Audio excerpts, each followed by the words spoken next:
This week, I was privileged to meet two top fellas who put the needs of others before their own. A Guinness World Record holder with a commando spirit and a policeman who was going the extra mile.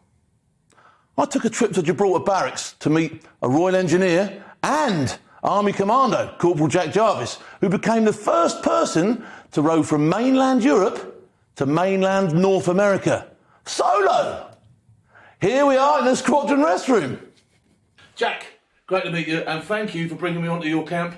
And this is your room, isn't it? This is your commando room. This is the commando wing, mate. Phil, thank you very much for I feel brilliant to be here. Listen, buddy, you have been doing some amazing stuff. I keep the jungle drums out there beating, right? And I'm here and you're doing cool stuff, right? What have you been doing? So, on the 24th of March, I became the first person to row from mainland Europe to mainland North America.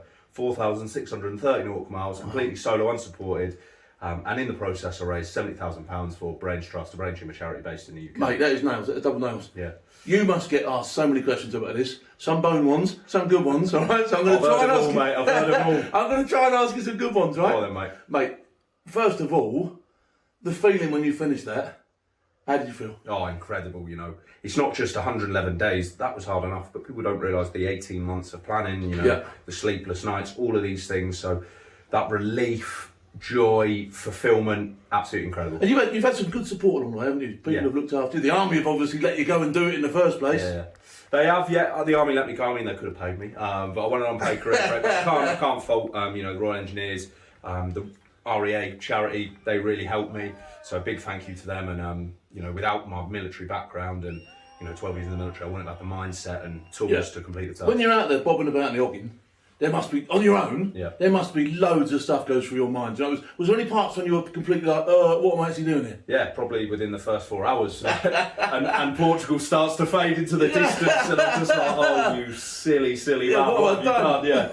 But that slowly goes, and once you get into it, you remove quitting from your mindset, because I did the option to quit, wasn't there? You just crack on, and I just see it as I went to work every day, and the support I had was great. Everyone donating was fantastic, so a big thank you to them. They made it easy to keep going. That's so good to hear that other people got behind you. That makes it for me, like, because it is hard enough on your own, but when you have got other people looking after your back, and that's what that's why I'm so keen that people out there realise what it is that you lot go through. Not just with this challenge in particular, but as a career in the military, you are asked to do some extremely dangerous stuff. And to know that people at home are behind you is an awesome feeling, isn't it? Yeah, 100%, and I totally agree with that. When you know people are supporting you, it makes doing those tough things a lot easier. So, yeah, any support for the military is absolutely fantastic, and I think it's a big thing that... What are you going to get up to next? I know you. You're a bloke who, to me, strikes me as someone who's got the regimental ethos from where I come from is an unrelenting pursuit of excellence. You're going to be looking for your next challenge. What are you going to be up to? Well, 100%. I'm actually doing an ultra marathon in Chile in September. So oh, there you go. Just an ultra marathon. Yeah, 250k in the Atacama Desert. So I actually signed up to it when I was on the water, so I was a bit delirious, sleep deprived. Yeah. Now you've got off about it. Now you've got to do it. You've got to do it.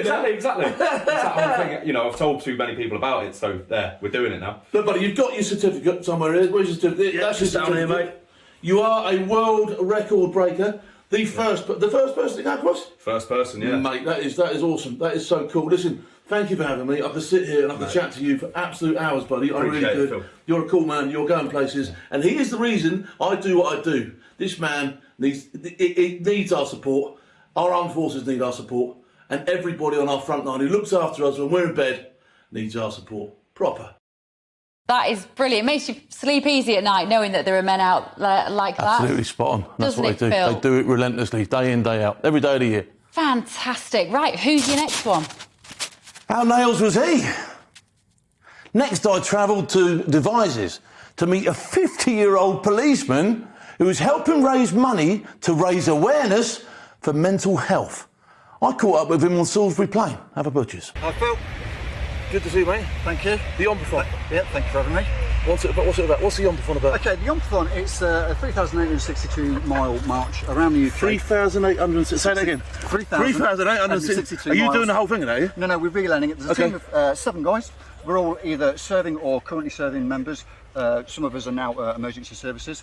And we're marching around the UK, all around the UK, over 40 days, non-stop, relaying between us to raise awareness.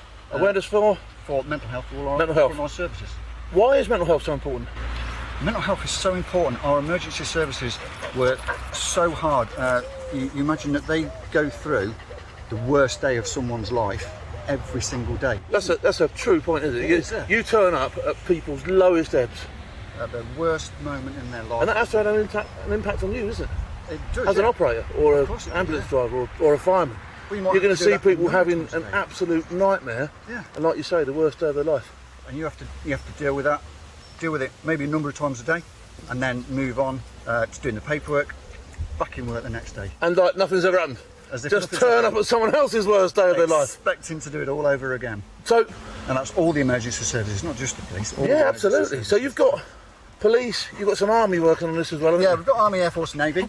Wow, so it's proper. Royal Marine. All services, all the people that keep all us of them, safe yeah, in our whole beds at bag. night. And then myself as the police officer, we've got a paramedic and a fireman. Okay, where can people find out a little bit more about this? Yompafon.com. Yompafon.com. Can they donate? Check it out. Yes, there's a green button there, donate now. Have a look, see what we're all about. Donate now. There you go. Anything you could give towards that is an absolute bonus. These guys are putting in a shift, and then they're putting in a shift for other people to raise awareness for mental health, which is massively, massively important. Look, I can't thank you enough for what you do. Well, All right? thank you. Thank you very much. Finally, I'm looking for two young soldiers who helped out at the scene of a road traffic accident on the A303 on Wednesday, the 22nd of August at 12:30. Their invaluable help and professionalism undoubtedly helped save the day. They managed the scene and handed over to the blue light services. They then got in their hire car from Aldershot and quietly slipped away. I'd like to big them up, and I know the hierarchy in GCHQ would also like to say thanks. So come on, let me know who they are. But until next time, thanks for your service.